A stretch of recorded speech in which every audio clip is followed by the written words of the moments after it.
Stampers, it's Kim Vogel with the Basement Bunch Stampers, and I'm here for another terrific Tuesday video. Today I'm going to share with you a really fun origami fold that I created and used as my focal point on this card today. And the paper that I used for this project is the Needlepoint Nook Designer Series paper. Now this Designer Series paper is in our Occasions catalog, and it will be going away the end of May. So if it's paper that you don't have yet and you like the look of it, I encourage you to get it as soon as you can, as it's available now while supplies last only. So let's go ahead and get started, and I'll share this fun fold with you. This would also be a great card to do for Christmas or for pretty much any occasion. The card stock that I chose to use for my base is Highland Heather. This piece of Highland Heather is cut 5.5 by 8.5, and I'm just going to fold that in half, and that becomes the card base for today's project. I then have a piece of this is the Berry Burst. This is actually going to be going away. It retires. Again, if you're interested in that, I suggest you get it sooner than later. And then I have a piece of the Needlepoint Nook Designer Series paper, and I'm going to be using the green side on this. This is cut 5 by 3 3/4. And what I'm going to do to start with is just simply adhere these two together using some snail. Just going to adhere them together. Now, if you like my videos and you are liking my projects, I encourage you to find me on Facebook. Search for Kim Vogel's Basement Bunch Stampers. Join my Facebook group and like my page. I do Facebook Lives over on my page every Thursday night at 7 p.m. Eastern Daylight Time. And I'd love to have you joining me for lots more inspiration. We always have lots of fun over on that page, so make sure you find me. I then am using some of the Berry Burst metallic edged ribbon. Now this ribbon is also going away, so it's also kind of one of those things that you might want to get sooner than later, because it's really pretty and it makes this card just pop. So I cut a piece of ribbon big enough to go around my card mat, and I'm just going to put this kind of right in down the middle. Oops. I guess it helps if I bring up a glue dot with that. There we go. And I like to use glue dots for that because it just really holds those around there really good for me, nice and secure. I didn't get one on either one. There we go. Okay, and then I cut another little piece of ribbon at an angle, and I'm going to simply put this underneath here and tie it on. This is my little cheating way of doing ribbon. Those of you that follow me, you know this is my method of choice when it comes to securing ribbon. And I'm just going to pull that kind of snug, and then I'm just going to cut this at an angle. But what I really wanted to share with you is how I did that awesome little fold. Just let me get this cut a little bit shorter as well. Okay. So there we have that piece. Now this is going to then glue onto our actual card like so. But before we do that, I want to share with you again how I did this awesome fold. So I have a piece of Designer Series paper that is cut 4 by 4, and then I have 2 additional pieces, a solid piece, Berry Burst, that is cut 3 by 3, and a Whisper White that is cut 2.5 by 2.5. We're going to start with this piece right here, and whatever side you want to have facing on the outside is going to be down. So I'm going to start with this facing down, and I'm just going to fold this from point to point. And this is a really simple, easy origami fold. So one that, you know, you really will, when you sit down to do them, they can go pretty fast. I'm going to also burnish that with my bone folder. And then I'm going to fold it the opposite way, like that. So all I've done so far is folded this diagonally both ways. You make that one a little bit better. And the closer that you can get to perfection on those, the better. Okay, so I'm now going to open it up.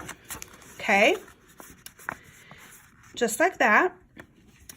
And the next thing that I'm going to do is I am going to fold down to that center point on all of these.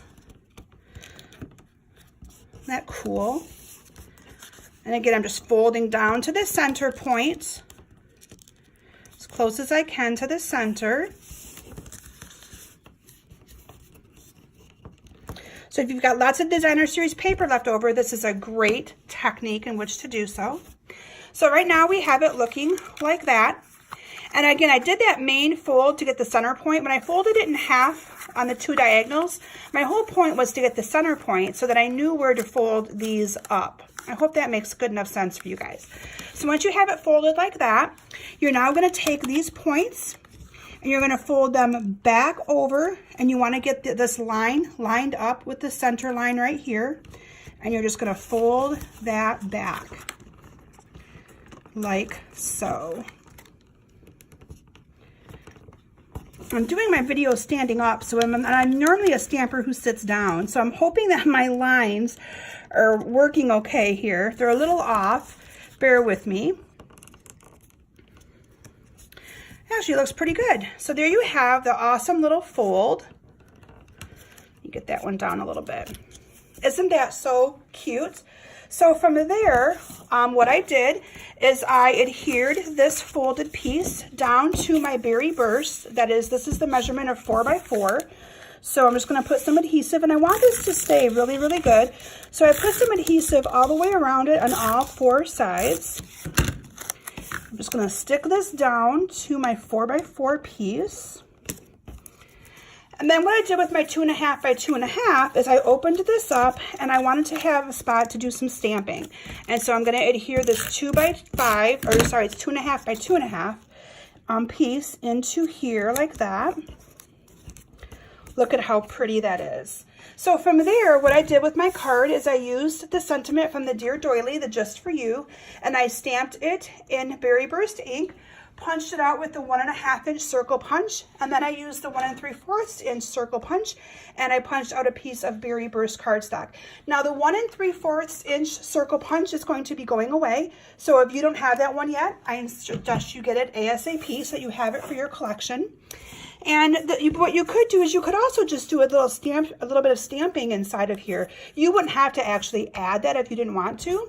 But let me show you the final thing that I did to kind of help keep this all secured and keep my fold nice and flat. So let me adhere this on here like that.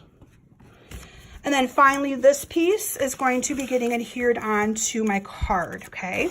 And again, I want this to stick really good, so I went around all 4 sides with my adhesive. Not sure why my snail's not coming out the greatest. And I'm just gonna kind of center this on here, like so. Now the one thing that I did, you'll notice that my folds are kind of coming up a little bit in spots, and that will, the more you burnish these folds, the better that will lay down. But the other thing that you could do is you could take a glue dot. So these are our glue dots right here, and I'm just going to use my fingernail to get a glue dot up. But what you could do is you could put a little glue dot right in the crease line there of each one of these 4 openings. And that just kind of helps hold it down a little bit more and hold it a little bit more secure. So like I said, I'm not going to be stamping a sentiment on this. I don't know about you guys, but I like to have some unique cards that are generic enough laying around that if I need a card for a specific occasion, whether it be retirement or something that I don't have a card here made up already, I have a card that I can just pull and stamp a sentiment and have it good to go. And this is definitely one of those cards that I could do that with. But isn't that little origami fold just amazing? I love that. Love it. Hope you like it too. And I find that it works really well if you have a busy pattern, but you see how the purple just kind of brings out the purple and the Highland Heather. But I like it when you have more of a solid color on the outside folds, because it just really frames that in so nicely together. So anyway, I hope that you've enjoyed this awesome card, and I look forward to seeing what you guys create with the origami fold technique. And I would love to see it. Go to my Facebook page, Kim Vogel's Basement Bunch Stampers, and feel free to share there what you make. We'd love to see tons of inspiration posted there. Thank you all so very much for stopping today, and have a great week. Bye.